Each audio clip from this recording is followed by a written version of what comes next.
Hi, I'm Jose Miranda. This is Hispanic Speak Out. We are brought to you each week by Bright House Channel 49, starting at 9. We have 3 shows. We have an education show, and we have Latino role models. We talk about a lot of stuff here. Of course, politics is one of our main goals. Of course, education is also something we follow closely, and of course, the Latino culture and how it affects ourselves and the community at large. We're joined tonight by one of our guest that's been here before, Hussein Jaffer. Jaffer, yeah. Jaffer, yeah, okay. Yeah. Who is a community activist, and I'm also joined by a co-host and, how should I say this, Republican conservative Bill Garlington. Correct. Okay. So let's get right to it. We have, I don't want to talk politics too much, but let's say we have an individual that's running and indicating that he wishes all Muslims not to be here, okay, to take the party someplace else. So starting right from the top, what do you think about when somebody's advocating like that? Ignorance. Okay. It surprises me that a guy like that has a net worth of over $1 billion and has probably done business with multiple people. Okay. And his position of ignorance is astounding, to be honest with you. His doctor is probably a Pakistani Muslim or Indian Muslim, and other fields are probably Muslim people who serve him, or an accountant or something like that. That's not to make a stereotype, but typically those are strong fields that we represent. So overall, it's just ignorance. I think that being a conservative myself, I'm very surprised. I'm very disappointed, right. Because you're a conservative. Those aren't the beliefs that America was founded on. Forget conservatism or liberalism. All right. So, but 67% of the population says they agree with it. They agree with him. Yeah. Okay. They are actually afraid of people who have Muslim descent. Sure. Are they right to feel that way, or should we just open up a welcome wagon and just let everybody in? They have the right to feel however they want. Okay. Right. But what I think it is ignorance or lack of education. So I've been here 3 times, and each time I've spoken about the perspective of, Muslims need to reach out and explain to people who we are, why we're of peace, and why we believe in A, B, and C. Okay, so they have the right to feel what they want. Are they wrong? Yeah, I think they're wrong, because at the end of the day, you're just discriminating against people like they were discriminated against when the Japanese were here 50, 60 years ago, and the Jewish were, and the Irish were almost 100 years ago, and the Italians were 100 years ago. Right. So we're going through this time frame where Muslims are looked at as bad people, and people need to educate other people who are not Muslims, and they need to educate themselves. So they have the right to feel however they want, but it's sad for me that they're not educating themselves and just ranting on Facebook and posting without reading. Read the books and then learn. I want to piggyback on what Jose mentioned. There have been several GOP candidates, especially Dr. Ben Carson, that in the early stages of his candidacy felt that a Muslim wasn't qualified to become president of the United States, especially if that Muslim was dedicated 100%, no wavering whatsoever, of the Quran and so forth.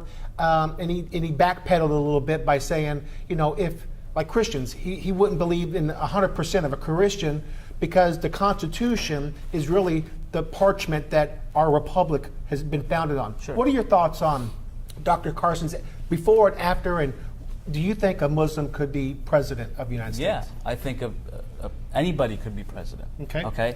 So Dr. Ben Carson had to backpedal, because that was also an ignorant statement to me.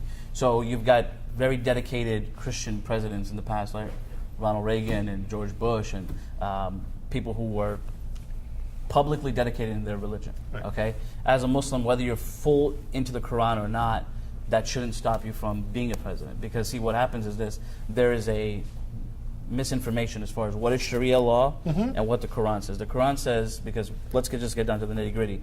People are concerned that if a Muslim runs for president, they're going to impose Sharia law, which to me is interesting, because the Sharia or the Quran itself says that there is no compulsion of religion. The Quran itself says that we cannot make you comply with anything, Muslim or not. Okay. So at the end of the day, that whole thing about Sharia law that's being imposed in Saudi and other countries like that is also ignorance as well on the other end of the spectrum. Okay. So can a Muslim be president? 100%. Okay, but just to be fair, those Americans that are following Donald Trump, that maybe I call them low information voters, are afraid that if a person does believe in the Quran, Right. even though they haven't read it. I haven't read it. Right. But if they believe that if a person follows the Quran, they basically, I'm just going to throw out a couple of things. Please. Women don't have a lot of rights that women do in America. Right.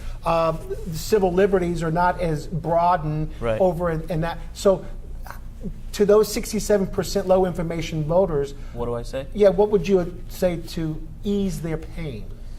I would say, let's have a conversation. Let's read a book, okay? Have a conversation, read a book, ask me questions. This is the thing that, again, the first few times I was here, I said, look, as Muslims, we need to reach out and we need to teach, because we do.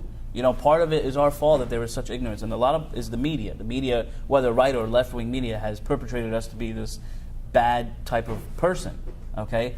But to those 67% who probably some of them are my friends without even knowing that I'm Muslim because I'm conservative, read, learn, ask me questions. You know, I've got friends on Facebook that I've been friends for since high school that post outlandish things, and I message them. I say, hey, listen, by the way, you know I'm Muslim. Can I answer these questions for you? Sure. So to the low information voters, left or right, just pick up a book and read and start to educate yourselves. I'm going to point this out to you in just like a 1 minute response back. We are at war with people that have a Muslim faith. Not necessarily that they're all bad, but their conception that across half the planet is at war now. And so there is a strong conception that it's basically because of religion in some aspects. Real quick, tell me, what do you think about that? It is a religious war, but to me, it is a war that's been perpetrated by a sect of Islam called Wahhabism. Okay, so we're at war with a fantasized idea of Islam, an idea that came up in the mid-1700s that got strong through the Kingdom of Saudi Arabia, that says that, you know, it's ultra-orthodox, ultra-conservative. If you don't follow, you will die by the sword. But the exact opposite of what the Quran tells you to do. If somebody doesn't follow, you let them be. Okay, so we're at war with fanatic idea, and we're at war with Wahhabism and Salafism, which is sects that are extremely extreme. And it's unfortunate that it's been painted as the world is at war with Muslims. 2 questions real quick, and then we have about 3 minutes. Sure. Saudi Arabia is an ally, Right. and yet we know there's some atrocities going on almost on a daily basis. Please Yeah. enlighten us. Yeah. So in 2011, October, I believe, there was a protest held by a gentleman. He was a cleric named Nimr al-Nimr. And Nimr held this protest talking, you know, basically stating that, you know, the government can't oppress us. Why are the Saudi Arabians killing people in Syria? He even opposed Iran's actions in Syria as well. And for this speaking out and this protest, okay, he was arrested. Last week, him and 47 other people were publicly beheaded. This is an ally of the United States, okay? The Charlie Hebdo attacks in 2014. Saudi Arabia the government went on Twitter, or the representative instead that, oh, well, this is not a Muslim action.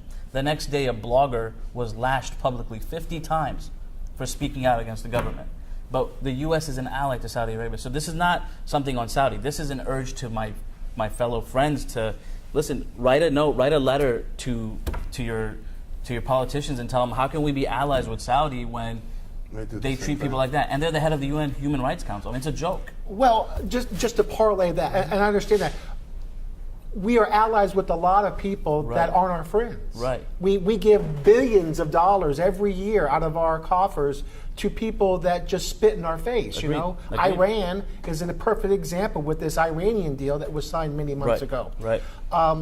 So I hear what you're saying as far as, you know, U.S. should not support, but U.S. hasn't supported. I mean, should it be, you know, your faith versus Saudi Arabia? Maybe the United States shouldn't be the policeman of this particular conflict. I don't think it's my faith. I think it's humanity versus. Okay. Look, women in Saudi Arabia weren't able to drive up until maybe, I mean, I don't think they legally are still allowed to drive. Right. The last king, the late King Abdullah, arrested his 4 own daughters and had them house arrested and didn't feed them or give them water efficiently for them to survive because they spoke out against the government. So, such a strong ally of the United States, but it's you know, it's blinding the type of lack of human rights they have. I have to cut you off on that aspect because we run out of time. Sure. But I have to have you back because there's so much to discuss. Of course. About being a Muslim, the atrocities and things like that. Okay, so please come back. Absolutely. Thank you for having me. I On appreciate it. behalf of the crew, Thank you. please stay tuned to our next segment. I'm Jose Miranda, and this has been Hispanic Speaking on TV.